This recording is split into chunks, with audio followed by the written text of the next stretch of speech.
Bismillahirrahmanirrahim.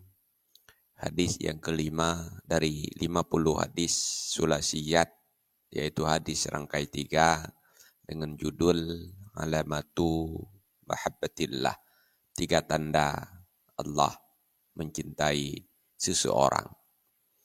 Dalam sebuah hadis yang diriwayatkan dari Anas bin Malik radhiyallahu an, beliau berkata, qala Rasulullah sallallahu alaihi wasallam, telah bersabdalah Rasulullah sallallahu alaihi wasallam, in kuntum tuhibbuna ayyuhibbakumullah wa rasuluhu fahafidhu ala salasi khisalin.